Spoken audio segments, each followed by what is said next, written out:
সূরা ইনসান। আল্লাহ বলছেন, মানুষের উপর কি এমন একটা সময় যায়নি যখন সে কোনো উল্লেখযোগ্য বস্তু ছিল না?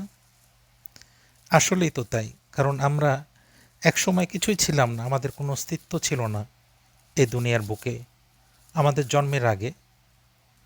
এরপর আল্লাহ বলছেন, আমি তো মিশ্র বীর্যের একটি ফোঁটা থেকে মানুষকে সৃষ্টি করেছি তাকে পরীক্ষা করব বলে, তাই তাকে শ্রবণ শক্তি সম্পন্ন এবং দৃষ্টিশক্তি সম্পন্ন করেছি। আল্লাহ বলছেন যে আমি মানুষকে সৃষ্টি করেছি সামান্য এক ফোঁটা বীর্য থেকে, এবং এই জন্য সৃষ্টি করেছি যাতে আমি মানুষকে পরীক্ষা করতে পারি। এবং আল্লাহ তাআলাই তো আমাদেরকে দেখার শক্তি দিয়েছেন এবং শোনার শক্তি দিয়েছেন। আমি তাকে পথ দেখিয়ে দিয়েছি। এখন তার ইচ্ছায় হয় সে কৃতজ্ঞ হবে, না হয় অকৃতজ্ঞ। আল্লাহ তাআলা আমাদের কাছে নবী রসুলগণকে পাঠিয়েছেন, আসমানি কিতাব পাঠিয়েছেন, আমাদেরকে গাইডেন্স দিয়েছেন, পথ দেখিয়ে দিয়েছেন। এখন ইচ্ছা আমাদেরকে আল্লাহ তাআলা স্বাধীন ইচ্ছা শক্তি দিয়েছেন। সেই ইচ্ছা শক্তি দিয়ে আমরা হয় আল্লাহ তাআলার প্রতি কৃতজ্ঞ হব, না হয়তো অকৃতজ্ঞ হব। আল্লাহ তাআলা পরিষ্কার বলে দিচ্ছেন, আমি কাফেরদের জন্য শিকল, বেড়ি ও জ্বলন্ত আগুন প্রস্তুত করে রেখেছি। যারা অবিশ্বাস করবে তাদের জন্য কঠিন শাস্তি আল্লাহ তাআলা প্রস্তুত করে রেখেছেন।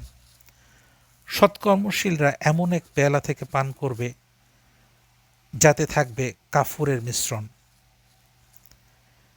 এমন একটি ঝর্ণা যা থেকে আল্লাহ তাআলার বান্দারা পান করবে এবং তারাই একে যথাযথভাবে প্রবাহিত করবে। তারা তাদের মানত পূরণ করে, কর্তব্য পালন করে এবং এমন একটি দিনকে ভয় করে যার অনিষ্ট হবে ব্যাপক। তারা খাদ্যের প্রতি ভালোবাসা সত্ত্বেও, অর্থাৎ আল্লাহর প্রতি ভালোবাসার জন্য মিসকিন, ইয়াতিম এবং বন্দীকে খাদ্য দান করে।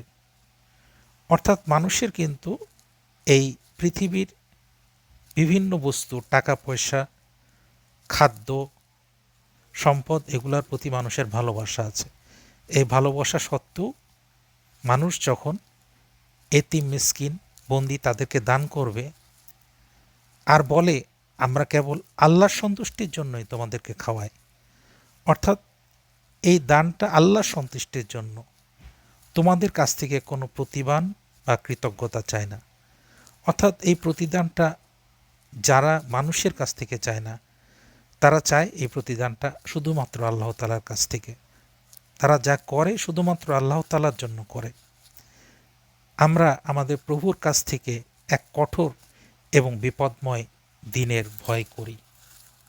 এই ছিল সূরা ইনসানের প্রথম 10টি আয়াত।